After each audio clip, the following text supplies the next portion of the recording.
엘리사가 길갈에 다시 이르렀는데 길갈에 흉년이 들었다 이렇게 말씀을 하고 있습니다.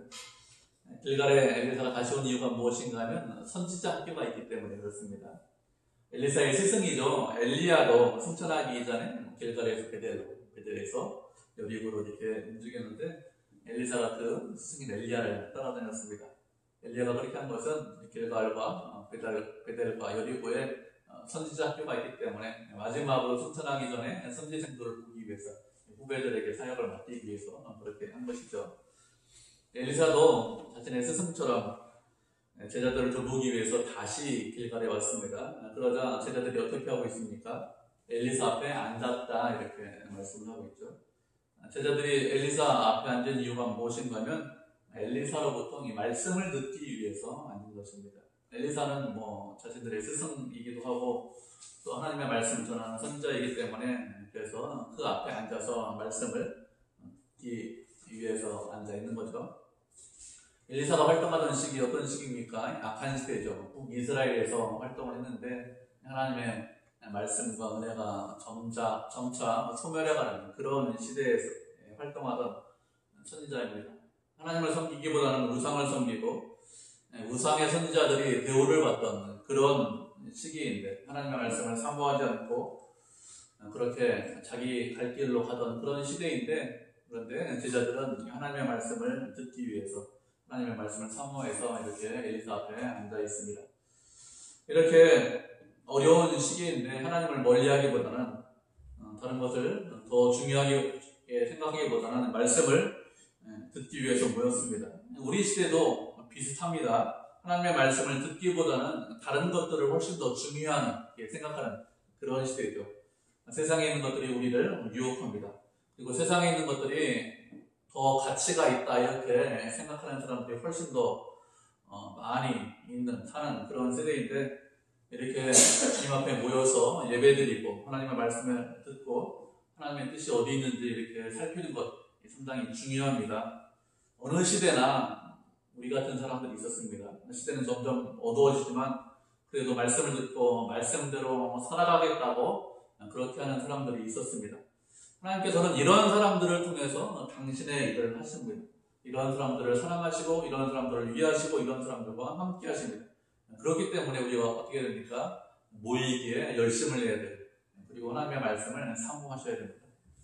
이렇게 사람들이 모여서 하나님의 말씀을 들었는데 엘리사가 무엇이라고 합니까? 사원에게 큰 솥을 걸고 제자들을 위해서 국을 끓여라 이렇게 말하고 있습니다. 엘리사가 말씀을 전하다가 사원에게 솥을 걸고 국을 끓여라 이렇게 말하는 이유가 무엇일까요? 엘리사가 이렇게 하는 것은 제자들을 사랑해서 이렇게 하는 것이겠죠. 길간에 흉년이 들었다고 했습니다. 먹을 것이 없었겠죠. 하나님의 말씀에 순종하려고 해도 그래도 그 사람들도 먹을 것이 없었을 것입니다. 먹지 못했기 때문에 그렇게 배고픈 제자들, 잘 먹지 못하는 제자들을 불쌍히 여겨서 사랑해서 그들에게 좀 먹을 것을 주려고 국을 끓여라 이렇게 이야기를 하는 것이죠. 예수님께서 이 땅에 계시는 동안에 어떻게 하셨습니까? 이 땅에 계시는 동안에 5병이어의 이적을 일으켜서 5,000명을 먹이셨습니다. 또 7병이어의 이적을 일으켜서 4,000명을 먹이시고 또 제자들도 먹이셨습니다. 이런저런 이적을 일으키시면서 무엇이라고 말씀하셨는가 하면 내가 무리들을 불쌍히 여긴다 이렇게 말씀하셨습니다. 왜 불쌍히 여기는가 하면 예수님의 말씀을 듣기 위해서 사흘 동안 예수님과 함께 있었는데 그냥 그들을 돌려보내면 길에서 기진에서 쓰러질까 그래서 염려해서 불쌍히 여겨서 그래서 이적을 일으키셨다 이렇게 말씀을 했습니다. 그리고 야고보서 말씀에 보면 이렇게 말씀하고 있죠. 형제 중에 배고픈 자가 있고 헐벗은 자가 있는데 평안에 가라, 도읍겨라, 배부르게 하라 이렇게 말만 하면 그렇게 말만 하고 그 사람에게 쓸 것을 주지 않으면 그러면 어떻게 됩니까? 그러면 그 사람에게는 아무런 유익이 없다 이렇게 말씀드렸습니다. 하나님께서는 우리의 처지와 형편 이런 것들을 다 알고 계십니다. 그리고 언제나 우리를 불쌍하게 여기십니다. 그리고 우리가 이 땅에서 어떻게 사는지 무엇을 하는지 이런 것에 대해서 많은 관심을 갖고 계십니다. 특별히 먹고 사는 문제에 대해서 많은 관심을 갖고 계세요. 예수님께서 가르쳐 주신 기도문에 무엇이라고 말씀하셨습니까? 일용할 양식을 위해서 기도해라 이렇게 말씀하셨습니다. 일용할 양식을 위해서 기도하라고 하신 이유가 무엇일까요?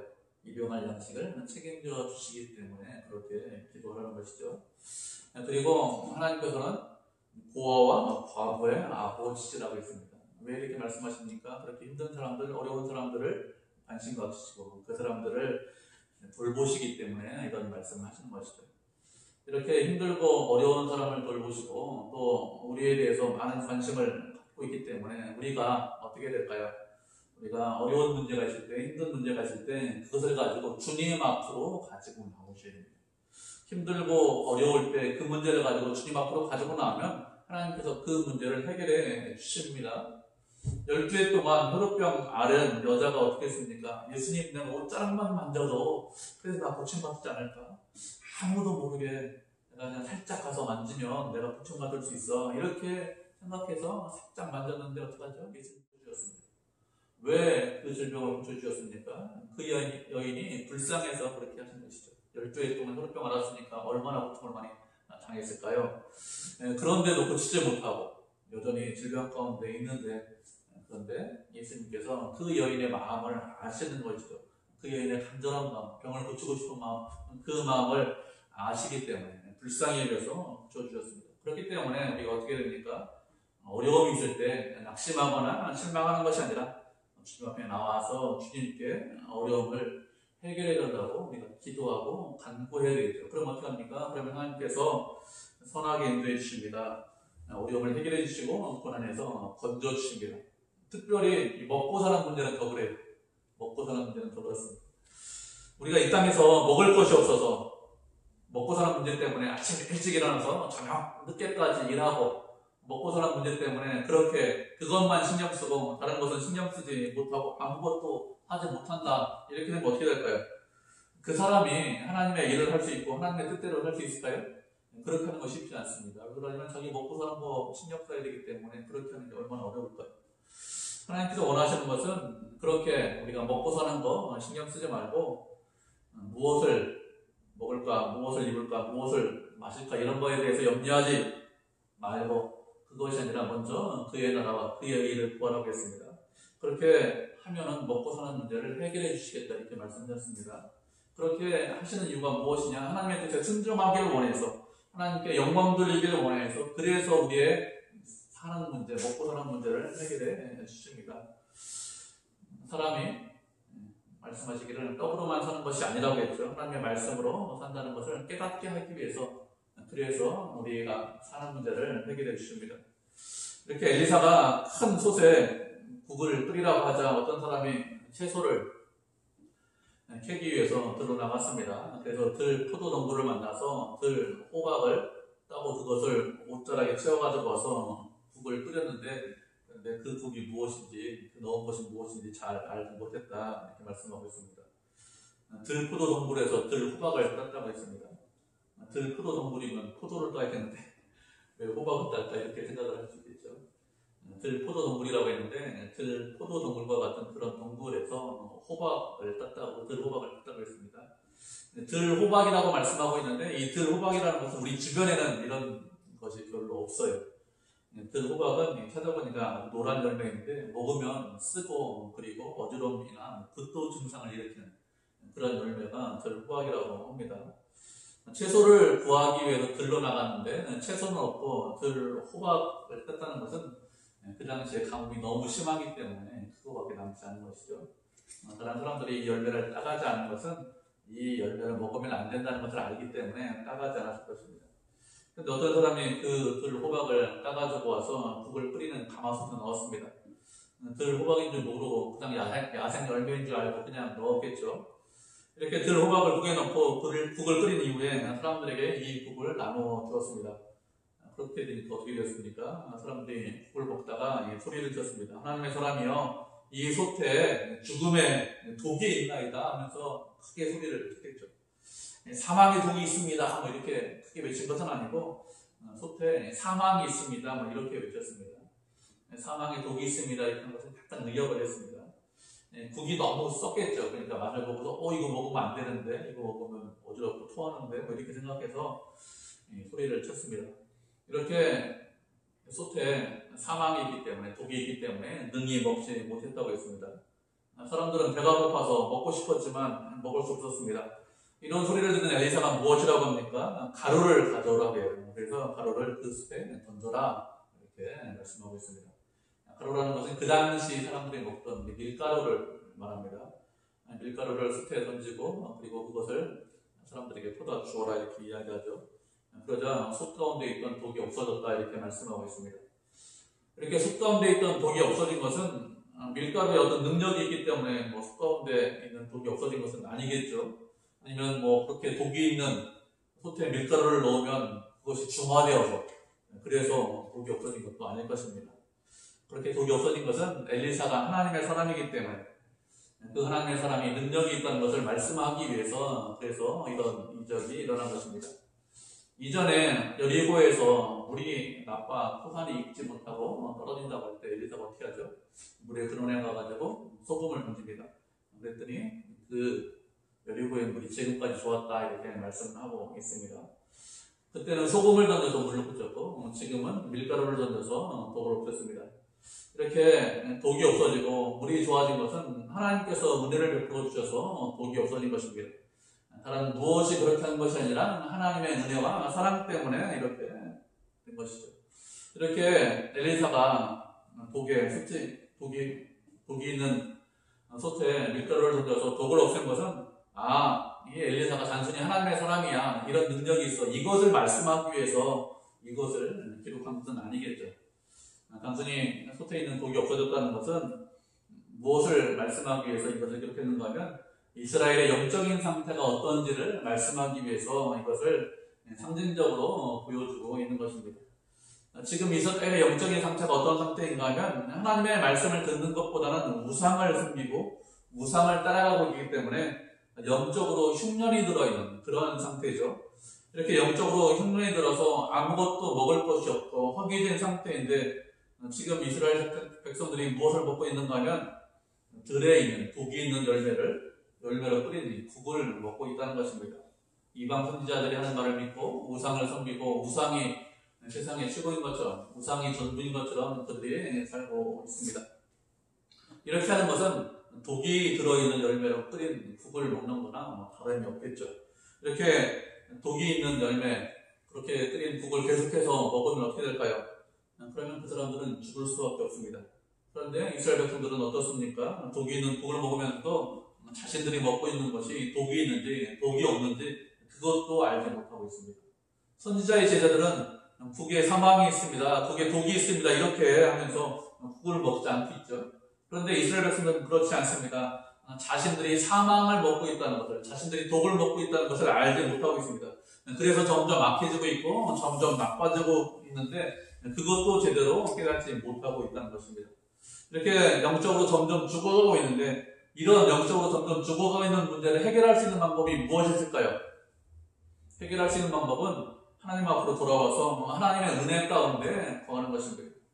다른 방법으로 구원받지 못하고 다른 방법으로 해결하지 못하고 오직 하나님의 은혜로만 해결할 수 있습니다. 하나님의 사람인 엘리사가 밀가루를 국에 던져서 해결했듯이 하나님의 은혜가 사망 가운데 있는 이스라엘 백성들 가운데 임해야 그래야 사망이 해결됩니다. 다른 방법으로 문제가 해결되지 않고 오직 은혜로만 이런 사망의 문제, 독의 문제를 해결할 수 있습니다. 이스라엘뿐만 아니라 우리가 사는 세상도 마찬가지겠죠. 우리가 사는 세상은 어떻습니까? 다 영적으로 죽어있죠. 죄와 허물로 인해서 죽어있습니다. 완전히 영적으로 죽은 상태에 있습니다. 그런데 세상 사람들은 어떻습니까? 자신이 죽었다는 것을 알지 못해요. 세상 사람들은 자신이 사탄에게 속해 있다, 마귀에게 속해 있다 이것을 깨닫지 못하고 있습니다. 사탄은 상당히 교묘해요. 세상 사람들을 자신의 휘하에 놓고 있지만 마치 그렇지 않은 것처럼 세상 사람들이 생각하기를 귀신이 없다, 사탄이 없다, 영적인 권세가 없다 이렇게 생각하게 하고 있죠. 아무것도 없는 것처럼 아주 교묘합니다. 만약에 사탄이 있다고 생각하면 사람들이 그 사탄을 따라가지 않을 건데 아예 없는 것처럼 생각하고 그 휘하에 사람들을 두고 있습니다. 이렇게 사탄으로 인해서 세상이 점점 어두워지고 점점 악해지고 있는데 이런 어두워진 세상, 악해진 세상을 구원할 수 있는 분은 누구밖에 없습니까? 예수 그리스도밖에 없습니다.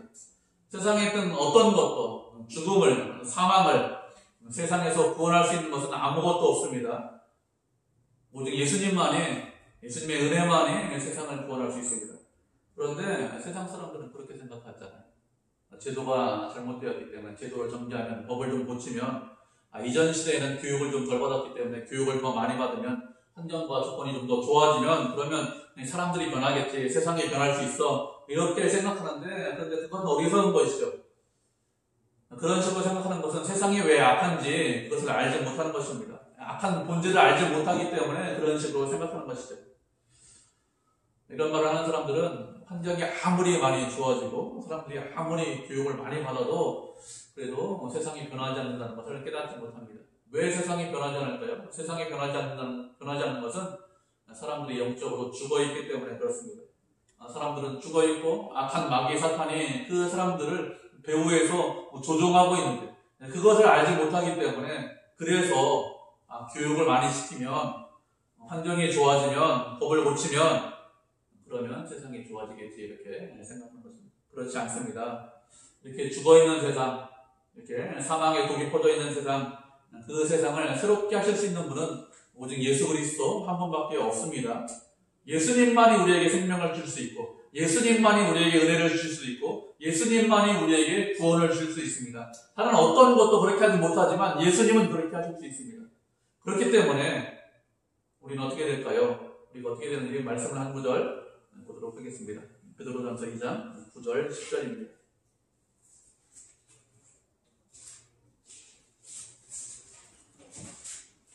베드로전서 2장 9절 10절입니다. 되셨죠? 9절이니까 우리 한 목소리로 같이 읽겠습니다. 시작. 그러나 너희는 택하신 족속이요 왕같은 제사장들이요 거룩한 나라요 그의 소유된 백성이니 이는 너희를 어둠에서 불러내어 그의 귀한 밑에 들어가게 하신 이의 아름다운 덕을 선포하게 하려 왔습니다. 너희가 전에는 백성이 아니더니 이제는 하나님의 백성이요 전에는 긍휼로 얻지 못하였더니 이제는 긍휼로 얻은 자니라. 아멘. 사도 베드로가 우리에게 무엇이라고 했습니까? 너희는 택하신 족속이요 왕같은 제사장이요 거룩한 나라요 그의 소유된 백성이라고 했습니다. 하나님께서 우리를 택하셔서 왕으로 제사장으로 하나님의 나라의 백성으로 삼으셨습니다. 이렇게 왕으로 제사장으로 하나님 나라 백성으로 삼으신 이유가 무엇이죠? 너희를 어두운 데서 불러내어 그의 기이한 밑에 들어가게 하신 이의 아름다운 덕을 선포하기 위해서 이렇게 하셨다고 했습니다. 이전에는 어둠 가운데 있었습니다. 이전에는 빛이 무엇이고 생명이 무엇인지 알지 못했습니다. 이전에는 우리도 세상 사람들처럼 죽어 있었습니다. 그런데 예수님의 은혜로 우리는 새로운 생명을 얻었습니다. 예수님의 은혜로 인해서 빛이 무엇이고 생명이 무엇인지 깨닫게 되었습니다. 그렇게 생명을 얻었기 때문에 빛이 무엇인지 깨달았기 때문에 우리가 어떻게 됩니까? 그런 기이한 빛에 들어가게 하신 이의 아름다운 덕을 선포하고 했습니다. 하나님의 은혜와 사랑이 얼마나 큰지 그 큰 사랑과 그 큰 은혜, 그 큰 우리를 사랑하시는 그 은혜를 주변 사람들에게 선포하는 것입니다. 죽은 세상에 선포하는 것입니다. 세상은 악한 방의 사탄으로 인해서 죽어 있습니다. 이 죽어 있는 세상에 그리스도의 아름다운 덕을 선포해야 되겠죠. 이전에 우리는 백성이 아니었습니다. 이전에 우리는 하나님의 자녀가 아니었습니다. 하나님의 원수였고 하나님을 알지 못했습니다. 그런데 이제는 백성이 되었습니다. 그전에는 불쌍히 여김을 받지 못했는데 이제는 불쌍히 여김을 받았습니다. 은혜와 사랑이 무엇인지 알게 되었습니다. 그렇기 때문에 세상에 선포해야 됩니다. 우리 주변 사람들에게 선포해야 되겠죠. 우리 주변 사람들을 하나님께서 붙여주신 이유가 무엇일까요? 우연히 그 사람들을 붙여주셨습니까? 그렇지 않죠. 그 사람들을 불쌍히 여기라고 그 사람들에게 예수님의 은혜와 사랑을 전하라고 선포하라고 붙여주신 것입니다.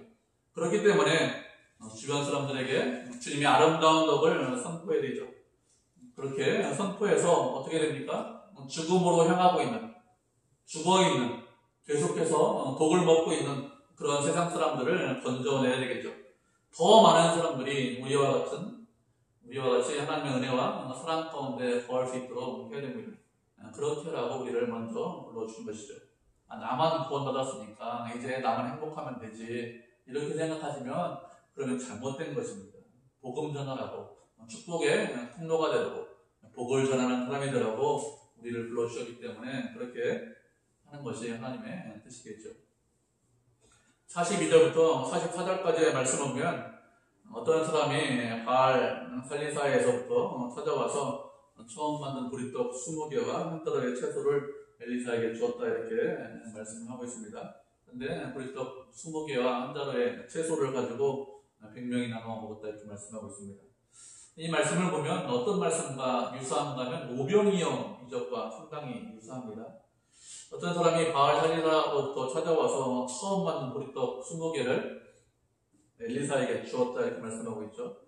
처음 만든 떡을 엘리사에게 준 이유가 무엇인가 하면 율법에 의하면 처음 난 곡식은 레위 지파 사람들에게 주게 되어 있습니다.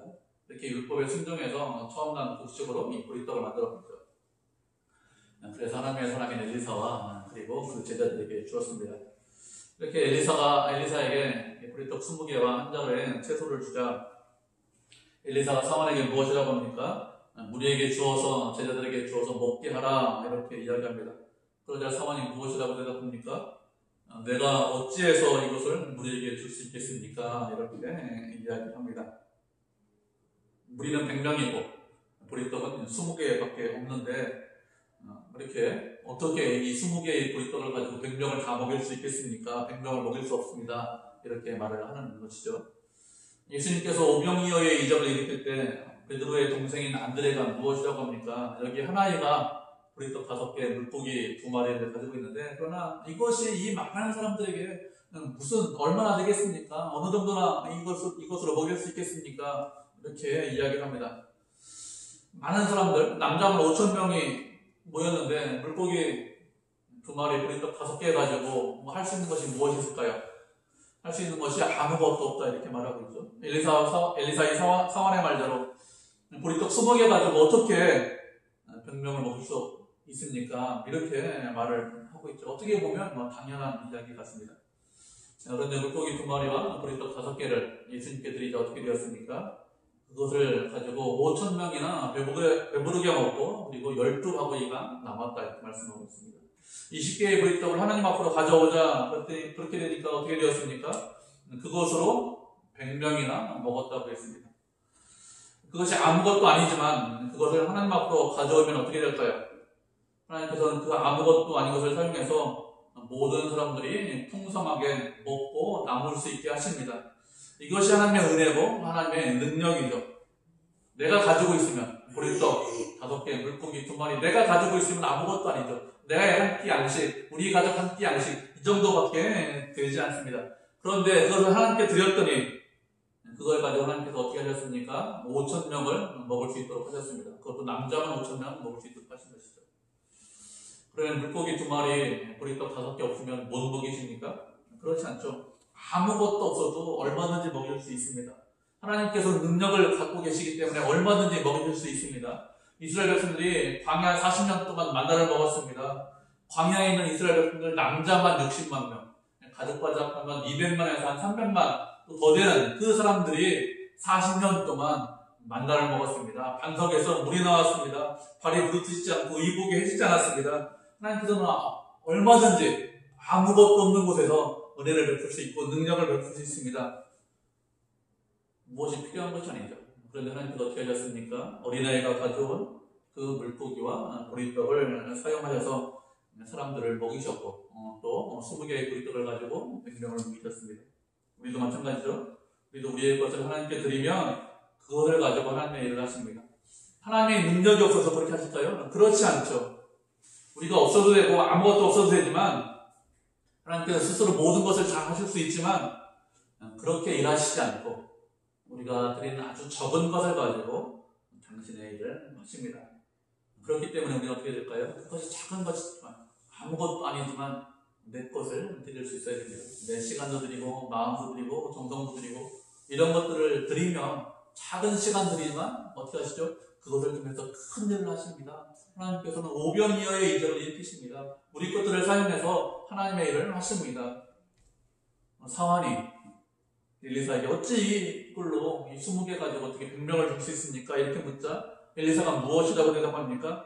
하나님께서 말씀하시기를 그들이 먹고 남는다 이렇게 말씀하셨다고 했습니다. 누가 그렇게 말씀하셨다고요? 엘리사가 그렇게 말한 것이 아니라 하나님께서 그렇게 말씀하셨다고 했습니다. 그러자 사원이 나누어 주었습니다. 어떻게 되었습니까? 하나님의 말씀대로 다 먹고 남았다 이렇게 말씀하셨습니다. 하나님 어떤 분일까요? 하나님 어떤 분이면 어떤 분인가 하면 말씀하시면 그 말씀대로 행하시는 거죠. 하나님께서 말씀하셨기 때문에 먹고 남는다 이렇게 말씀하셨기 때문에 실제로 어떻게 되었습니까? 20개의 보리떡을 가지고 100명이 먹고도 남았습니다. 하나님께서 말씀대로 하시기 때문에 이렇게 된 거죠. 그런데 누가 이런 하나님의 은혜를 경험할 수 있을까요? 하나님의 말씀에 순종하는 사람이 이런 하나님의 은혜를 경험할 수 있습니다.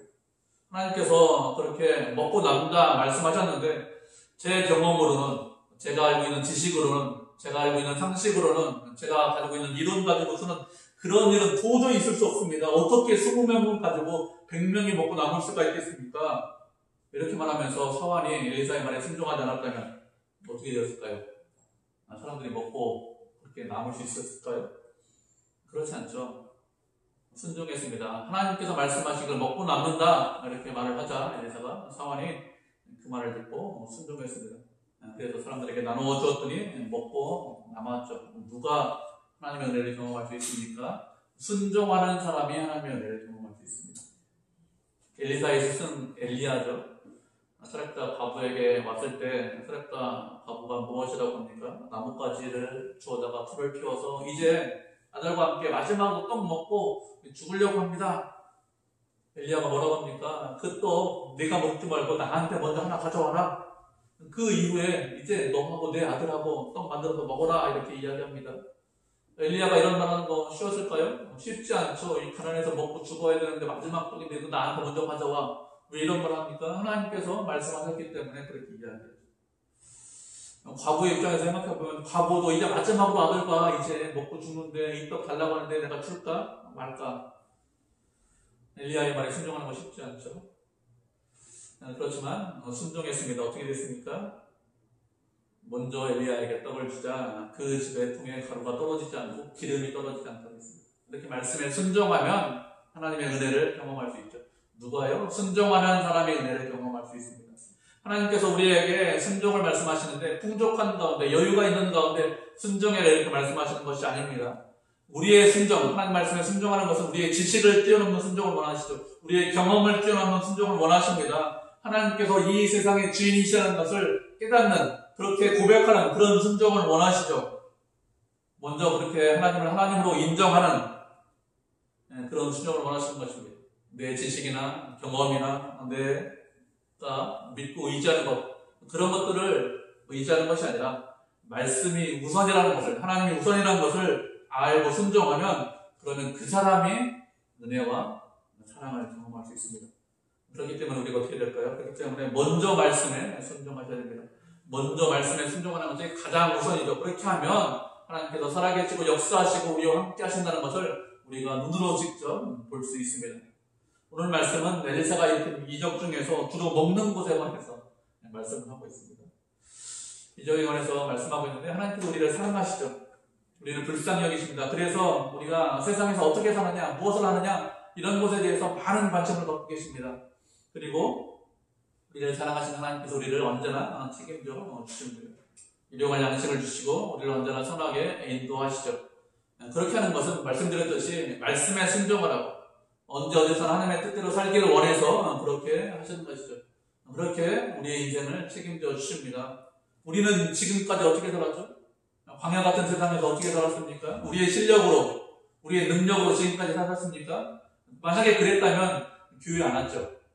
저 목사 안 하겠죠. 여러분 성도 안 하겠죠. 그렇지 않습니다. 하나님의 은혜로 지금까지 왔습니다. 광야 40년 동안 이스라엘 백성들만 하나님의 은혜를 경험한 것이 아니라 우리 인생 다 40년 이상 사셨잖아요. 그 인생 다 하나님께서 책임지시고 우리와 함께 하신다는 것, 그것을 우리의 삶을 통해서 경험했습니다. 말씀에 순종하면 은혜를 주신다는 것을 경험했습니다. 그래서 이렇게 이 저녁에 아무도 안 보이는데 모여서 예배드리는 것이죠. 그렇기 때문에 어떻게 됩니까? 더욱더 믿음으로 사셔야 됩니다. 더욱더 하나님의 은혜 가운데 사셔야 되고 말씀에 순종하셔야 됩니다. 그러면 우리가 어디에 있든지 무엇을 하든지 복을 주십니다. 은혜를 주십니다. 세상에서 먹고 사는 거 너무 염려하지 마세요. 하나님께서 책임지신다 이렇게 말씀하시지 않았습니까? 은혜 주신다 이렇게 말씀하시지 않았습니까? 그 하나님 말씀대로 하신다니까요. 먼저 그의 나라와 그의 의를 구하면 그러면 이 모든 것을 더하신다 이렇게 말씀하셨습니다. 그렇기 때문에 그 말씀을 믿고 순종해서 하루하루 믿음으로 승리하고 하나님께 영광을 드리는 믿음의 성도, 은혜의 성도가 되시기를 주님의 이름으로 축복을 드립니다. 아멘.